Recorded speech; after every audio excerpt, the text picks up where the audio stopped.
恒河就是一个细菌的培养皿，可是它也是世界上最肮脏的河流之一，它是超标国际标准的800倍之多。Hello， 各位观众朋友，大家好，欢迎收看这一集的闹着地球聊，我是 Lemon， 我是小轩。这一集呢，我们要跟大家来谈谈印度的疫情。最近印度的疫情呢持续延烧，相信大家在很多新闻媒体都有看到。那最新的数据显示呢，印度现在呢，根据它的官方的数据，每天确诊的人大概是有40几万人。那单日像今天我们录影的5月12号这一天呢，它前一天的死亡人数是4000多人，也就是说呢，它大概平均每分钟就1.95人因为染疫死亡。那目前印度因为新冠肺炎死亡的人数已经来到将近25万人，专家预估到了7月底左右，死亡人数会超过100万人，而更可怕的是这个尽头还不知道在哪边。那因为死亡人数实在是增加得太快了，所以呢，印度最近有很多令人感到很悲伤的事情。那包括呢，像当地有一个新闻，我们就有看到，就有一名妇女，她在家中染疫身亡。那本来她的家人要把她叫个救护车送到火葬场，但是当地的医疗资源，包括救护车都已经太过匮乏了，所以救护车没有办法来。那他们想要跟邻居借车子，邻居也不愿意借他，所以最后呢，是他的儿子跟他的女婿把这个妇人的遗体夹在这个机车的中间，用3贴的方式一路到火葬场。那这个画面被记者拍下之后，很多人看了都觉得非常的鼻酸。那包括像大家可能看外媒有看到，火葬场是日以继夜的在烧尸体，可是根本就烧不完。那很多学者专家都说，整个印度会这么严重，其实是因为它的医疗体制已经整个都崩溃掉了，是不是这样？是，主要原因也是因为他们有太多的病患确诊，然后也有太多的人感染上重症，然后就不治身亡。那也导致说大量病患涌入他们的医院，氧气瓶也供不应求，有许多人他们甚至等了好几天都没有办法等到一个床位，因为他现在封城的关系，然后政府又没有相对应的措施，导致说他们很多医疗物资他们是卡在半路上，没有办法运进去需要的城市里面。那民众们只好透过 Facebook 或是 Instagram 或是 Twitter 等社群账号发出求救讯息，然后他们就会 tag 有些，比方说宝莱坞的名人啊，有些知名的歌手或是网红 tag 这些名人之后，希望这些名人能够转发出这些讯息，然后把求救的讯号传出去。其中一名来自印度中央邦的穆罕默德，他就卖掉了妻子的珠宝首饰，把他的嘟嘟车改造成一个救护车，车子里面装有氧气瓶，然后血氧机，还有其他的医疗用品，然后可以载那些需要的人，然后及时的送到医院。他就有反映说，因为当地医疗物资的缺乏，加上救护车供不应求，很多人他为了要去一趟医院，可能要花上比平常贵好多倍的钱，所以他才决定说要做这件事情。那因为他们有社群互助网嘛，那其实也反映出印度它大概只有30%的人口能够使用网络，那这些资讯上的落差，就导致说有一些没有办法取得网络的人，他就变成这个防疫过程中的弱势。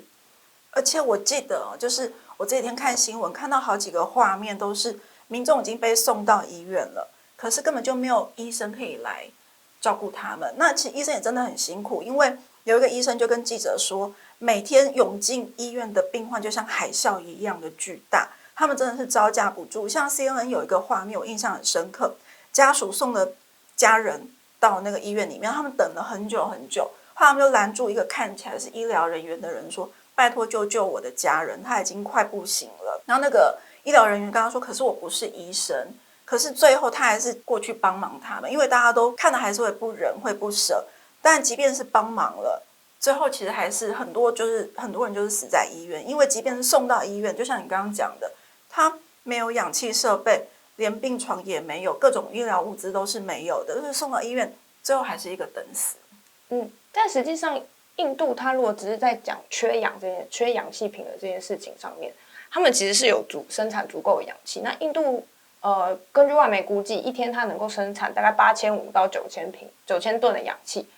去年印度在第一次疫情高峰的时候，一天大概是花费4000吨的氧气，所以实际上他们是有足够的医疗物资去帮助这些人。那发生什么事了？但是因为这次防疫那个印度政府在上次的防疫过程中，他们发现到封城会导致很多领日薪的，比方说一般的劳工啊、工人，他们没有办法去工作，大领工，对不对？那他们没有，其实他们少了一天的钱，其实就是没有那一餐，没有那一整天的消费，所以很多人就陷入了经济上的困难。那印度政府这次就说，那我这次的封城的松紧度就是由各个城邦来去决定。所以有些城邦它可能管得很严，有些城邦管得没有那么严。那我从这个城邦到另外一个城邦的时候，运输上面就可能会出现困难。然后再加上，如果我要运氧气瓶的话，我是必须要在零下的温度，特别的气缸车去运送它，然后也不可以在晚上或是空运，因为这样子带来的风险太高，所以变成他们有足够的医疗物资去帮助别人，只是有时候是卡在路上，没有办法及时抵达。那还有另外一点就是，印度的医疗资源其实相对其他国家来说非常贫乏，平均大概每1万人口只有不到10名医生，有些地方甚至只有到5名，所以就变成他们原本脆弱的医疗系统在大量病患、大量的重症患者涌入医院之后，整个面临崩溃。其实印度，如果大家平常有在看一些印度相关的节目或资讯，就会知道它的贫富差距很大。因为有钱的人非常有钱，穷的人很穷，而这个贫民窟跟富人的地区，它可能只是一墙之隔而已。所以，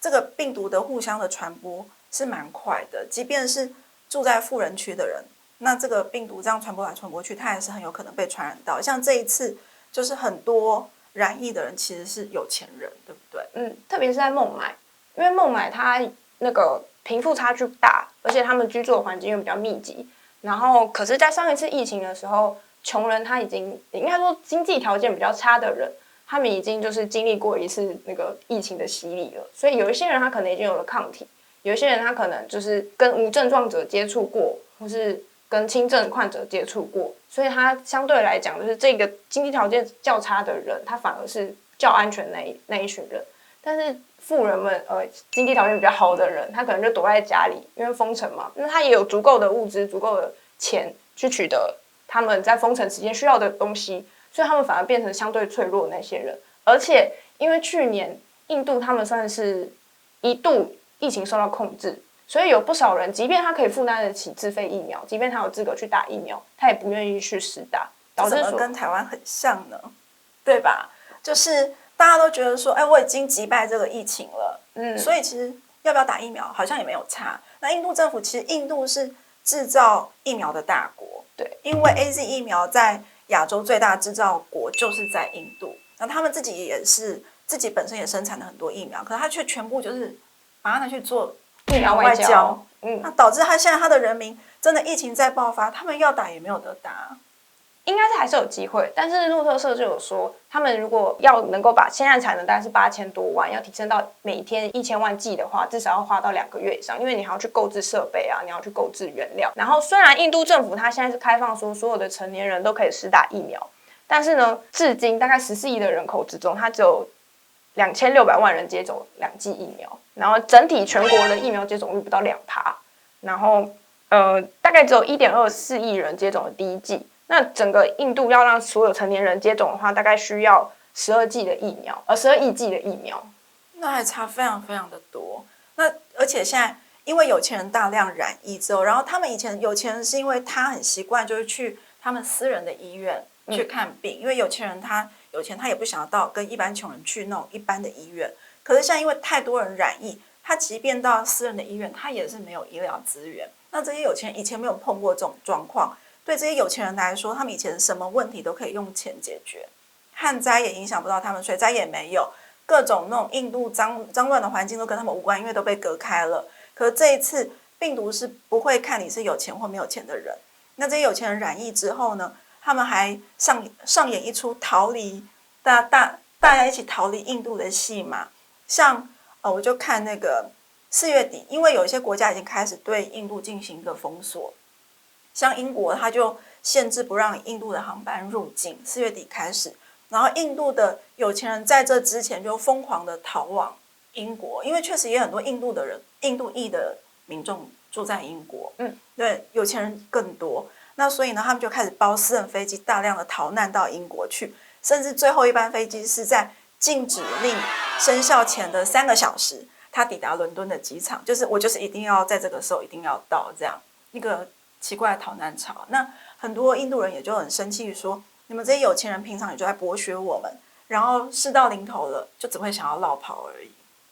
但我比较想知道说，印度疫情这么严重，那对台湾有什么影响？其实最近也有很多台湾人从印度回到台湾，不是吗？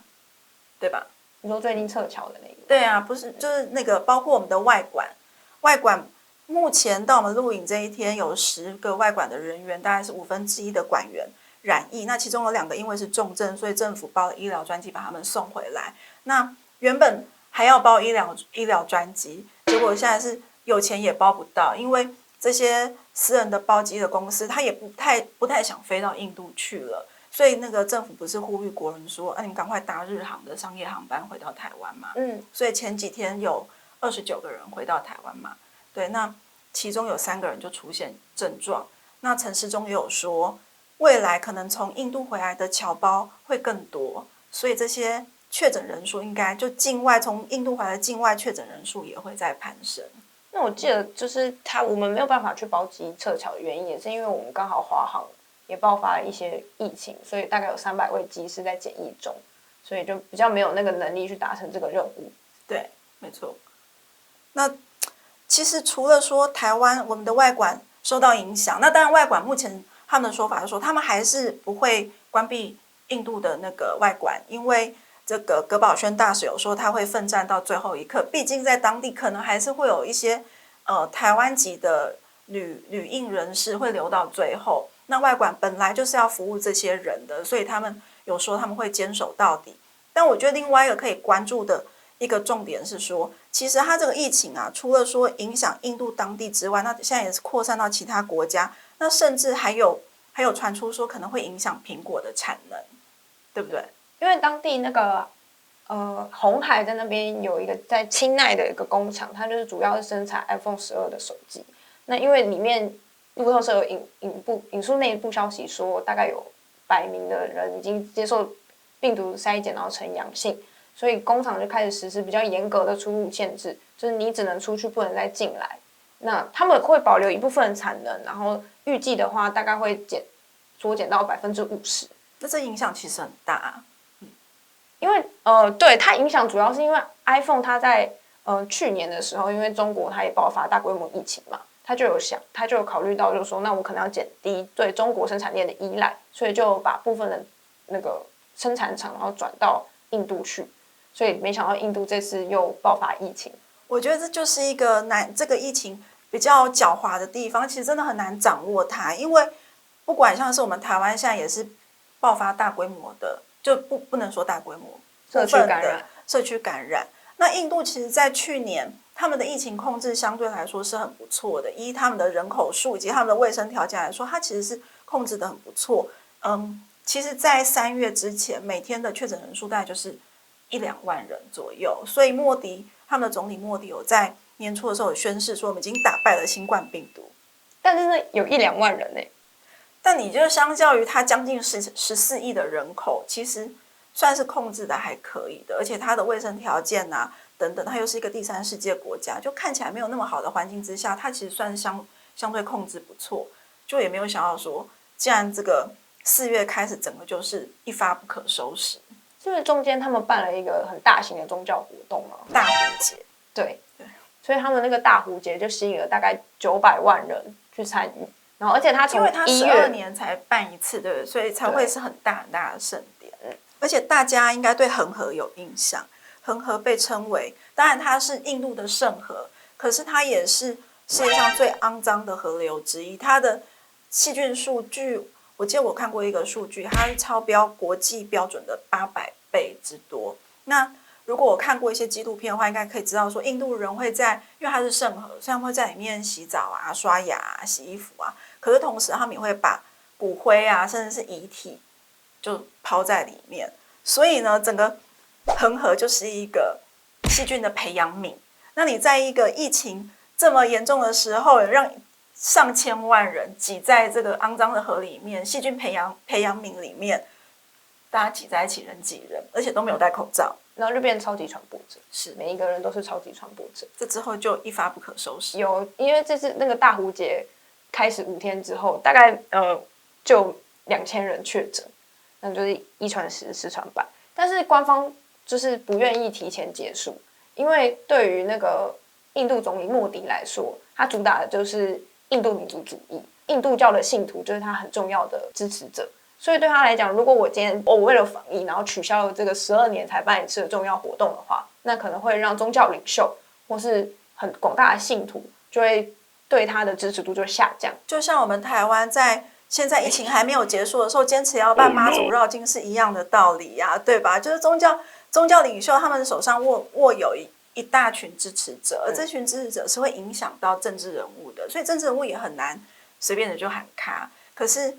特别是印度，它5月的时候要举办选举，对，然后虽然印度有将近14亿的人口，可是超过10亿人是印度教的信徒，所以印度教的信徒是他们的主要的这个选票来源，所以就是我觉得莫迪是面临一个两难。他也是出于政治考量，所以他就是不愿意去取消这个大壶节。但是因为这个大壶节造成了就是疫情整个大爆炸，然后也导致说他在很重要的西孟加拉邦那边的选举惨败，对，也不算惨败啦，应该说跟之前的选举比起来，他有很大的进步，但是没有他预期的那么好。因为大家要知道，莫迪在印度其实支持率非常的高，为什么？因为他是穷人出身，那印度，然后他又主打就是他们是反甘地家族，就是反这种家族政治。那所以他对印度人来说，他是一个希望象征，你从一个贫穷的小孩一路走到这个位置来。那他也确实照顾穷人，他对于发展印度的经济也是很有一套，所以他支持率一直很高。那或许是因为这样，他就有点 cos，就是什么是 cos？就台语叫 cos，就是有点仗势啊，就是反正我就支持率那么高啊，我没有在怕啊，那我就是办下去就对了，反正重点就是我要赢嘛，选举我要赢，然后一切都是政治考量。可是他没有想到，现在疫情爆发成这个样子，他可能自己也失算了，一定的啊。而且，其实对于政治人物来说，你最重要的还是要以人民为主嘛。如果一切都是政治考量的话，最后一定会被人民唾弃的，这是很基本的道理。那对吧？对。但是很难说。也有一票人是说，莫迪也是算准了，2年后才是真正的中央级的选举，所以到时候疫情也过去啦。不一定啦，对吧？他的盘算是这样，他疫情也过去了，大家选民是健忘的，那我的支持率依旧还是比其他政党都还要高出很多，我还是有胜算，所以他才会做出这样的，或许是因为这样他才会做这样的选择。那可是你刚刚说，你觉得不一定，疫情就很快就会过去，对不对？对，因为他们现在又出现了一个更难以控制的变种病毒，就是 B.1.6172。它这个变种病毒，它好像是一个双变种病毒，然后它甚至可以让就是疫苗的保护力下降到只剩下10%到25%。其实这个还蛮危险的，因为有些人他可能已经接种疫苗了，他可能就觉得我已经有大概70%几，甚至有90%几的保护力了。可是，一碰到新的变种病毒，它还是有可能会染疫，而且也会把这个病毒再传给更多的人。有一个美国的学者，他是印度裔，然后住在美国的学者，他就是从去年这个疫情爆发以来，他跟他老婆一直都在美国，然后他也在一直研究这 COVID-19 的这个防疫的方式。那他在3月底的时候，因为他家有事情，所以他回到印度一趟。那可是在这之前，他已经打了2剂辉瑞疫苗了。没有想到他在4月，他后来回美国之后，他4月的时候出现确诊的状况，然后后来他就重症过世。所以大家才觉得这个很可怕，因为它这个变种病毒就像你说，它传播力很强，而且出现重症的情况很多，再加上看起来目前就即便是大家认为好像效力最好的辉瑞疫苗，它也没有办法完全阻挡它。那今天世卫组织又宣布说，这一个变种病毒已经传播到全世界44个国家，它传播力非常的快，我觉得这是它很可怕的地方。而且，我觉得对于印度杀伤力更大的原因，是因为它是一个空污比较严重的国家。因为它除了就是它工业发展，然后环保概念可能没有那么好之外，它也有部分地区它是比较干燥的，所以导致说他们那个沙尘跟污染物或是霾害是比比其他国家要更加严重。那就有数据显示说，它如果你空污上升，那你在新冠肺炎的疫情中，你死亡的人数也会成正比的上升。所以这也是为什么印度他们这次疫情有这么多人死掉。有些专家就认为说，他们可能原本在这个高污染的这个环境中，他们的气管跟他们的肺部已经相对比较抵抗力，对不对？对，就是已经比较脆弱，就有点像是他们有些人就像老烟枪一样，即便他们没有抽烟，他们活在那个城市里面，就像每天都在吸烟一样，对肺部造成一个很大的损伤。那再加上变种病毒，它其实有不少病患，他们是前期看起来刚染上的时候看起来好像还可以，但是病情马上急转直下，马上就需要氧气瓶，马上就需要急救，然后不久之后就过世了。有好，我看那个外媒访问到好几个那个家属都说，我的家人前一天还好好跟我讲话，晚上只是说身体不舒服，今天早上送去医院，晚上竟然就过世了。就是这个疫情的这个病情的转变很快。只是美国密西根大学流行病学家他就有透过数据建模，然后去预测说，印度大概会在5月中达到疫情高峰，每日可能新增80万到100万例的确诊。那死亡人数的话，会在5月底达到高峰，每日大概会新增4500人死亡。那另外一个华盛顿大学健康剂量评估研究中心就预估，印度境内的染疫死亡人数大概会在5月10日达到高峰，然后可能会出现单日5600人死亡的状况。那在4月12日到8月1日这段期间呢，大概会有32.9万人死于新冠肺炎。那最高峰的话，可能每天会有1.3万人染疫过世，好惨。但是当地的印度当地的科学家他就有说，就是我们好像已经提前到达疫情的高峰了，因为现在的状况看起来就已经很糟了，对不对？但没有像那个美国他们预想的这么糟。因为现在如果他们现在真的到达疫情高峰的话，那印度当地现在是40多万嘛，然后每天死亡人数，我们今天的话大概是4200多人。那美国他们就甚至预估到会有100万人嘛。100万人是说可能是7月底，就是刚刚说到7月底可能总死亡人数会超过100万人，因为目前已经有大概25万人，今天是24万9千多人。但是还有一个问题就是，印度它有很多的确诊案例，因为它没有进到医院里面，它可能没有时间去做筛检，甚至在筛检之前就死亡了。所以呢，世界卫生组织它也有预估说，印度实际上的确诊或死亡人数大概是官方数据的5到10倍，所以黑数应该很多，非常非常多，因为他那边他的贫民窟的那种真的很穷很穷的平民，或者是他们还有种姓制度嘛，贱民，有一些是可能户籍上很难去查到他们的，那有一些是他根本连看病的钱都是没有的，甚至还有说有人是连火葬费都付不出来，所以他们就会四处去捡木材，自己把家人给火化掉。对，因为就是这么的穷。那我觉得这些穷人都是就是潜在的黑数，他们可能就是没有被计算到的那些实际上的死亡人数。那这些确诊跟死亡人数没有被统计到的人，可能就要等到这一波疫情过后，那印度它可能重新再整理他们的人口数的普查或者等其他的措施的时候，才会真的把它确认出来。那另外还有一个就是印度的神童，他也有做出一个预测，就是大家很熟悉的14岁阿南德，他就有他在4月25号的时候有发表一个影片说，大概今年9月到10月的时候，全球的疫情不是只有印度，他就说全球疫情大概才会到达高峰。那情况要改善，经济活动要复苏的话，可能就要到明年5月。那他的理由是6月28日的时候，那个木星会开始接近摩羯座，然后到9月的时候会彻底进入摩羯宫位，所以推测今年全球第3波疫情是在9月、10月的时候。所以他是印度的国师就对了。没有，我觉得在外人眼里看起来是国师。就我觉得其实就是不能够太过大意啊。印度这一波说穿也就是他们太过大意，就是莫迪政府轻忽了这个疫情的可怕、疫情的严重性，因为大家会觉得说我们防疫做得很好，所以大家其实最重要就是不要轻忽疫情，做好防疫，对，戴好口罩，勤洗手。为什么我们要关注印度的疫情？因为从过去1年的整个疫情的变化来看的话，我们就是可以发现到说，封锁国境其实没有办法有效的防止病毒输入，然后我们也不可能完全就是限制国与国之间或是地区与地区之间的往来。那印度它作为最大的怎么样？世界工厂吗？世它界工厂其实是世界工厂，也是世界上最大的外包中心，像很多对 call center 在那边。那你看，像我们现在台湾很多的大厂也纷纷去到印度的南部去设厂，它确实是一个兴起的，就是近几年来兴起的一个很大国。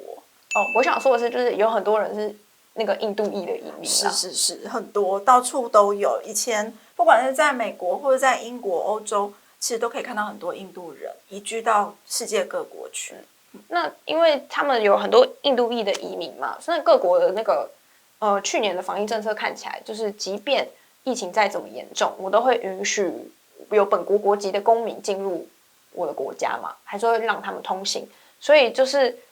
印度的疫情这么严重，你很难保说就是有一些移民啊，或是有一些亲属啊，他会就是透过交通工具离开印度，或是进入印度。就会导致说，就是印度疫情大流行，最后还是会演变成全球疫情大流行。如果没有做好小心，对，